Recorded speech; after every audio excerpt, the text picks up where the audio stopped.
How's it? Today is Tuesday, May 7th. Life is strange. I still feel so weird when I wake up in the morning and I look at the mirror and I'm like, who is that? Like, what? What? Um, but yeah, today was just real simple back squat day. I feel a lot better than I did Tuesday of last week because Monday of last week was definitely overkill. I did the 3 sets of 10 last week power snatches, and yesterday I did just like 2 plus 2s, a little bit heavier weight, but I think just the lower volume itself is lends itself to making my body feel a lot better today than it did last week. Um, I went up to 120 today for 5 5s. Last week I think I did like, was it? I don't even remember. It's not even important to me at this point. I think I did 3 sets of 10 at 100, and maybe that in itself was a little bit overzealous as well. Like I remember my adductors feeling really really tight. But yeah, today no issues. I was trying to my best to remember to keep the foot pressure towards the outer edge of my foot. Like if you call your ring finger on your toe or on your foot, like whatever toe that is, your fourth finger. I'm trying to keep the foot pressure around that area, and then still be in the midfoot. This is my first set here, 120.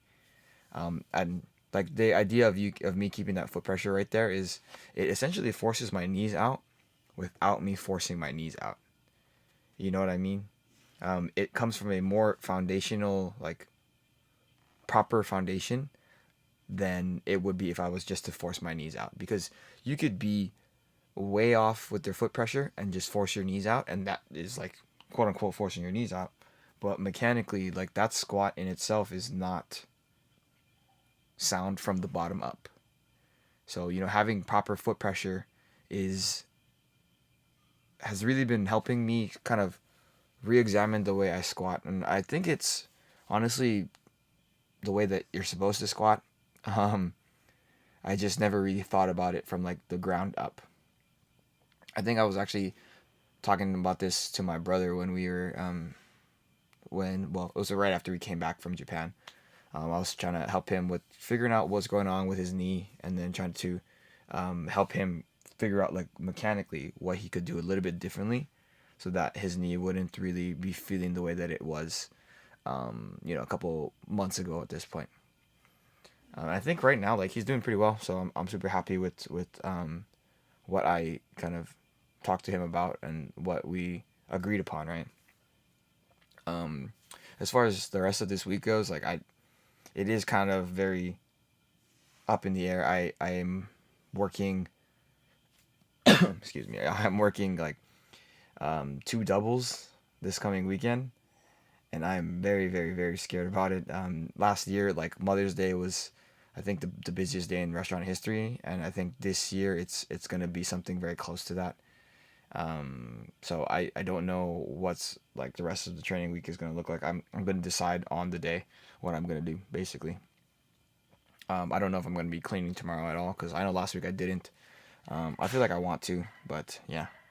I'll finish off today with some split squats, GHD hamstring curls. I think I'm gonna be putting these hamstring curls back into the actual training rather than just the warm up. I think this is super super helpful with developing like proper like posterior chain activation. So excited for that. And then did some back extensions just to finish off the whole day. Real simple. This is basically like a lighter version of what I normally would do on a regular Tuesday. My rep scheme for the last forever has been 5 by 5, and then like split squats or like maybe box jumps or any sort of like accessory that is really targeted at the legs but also being athletic. Is really what helps me kind of stay ready, right? But that's it for today. Thank you for watching. Shoots.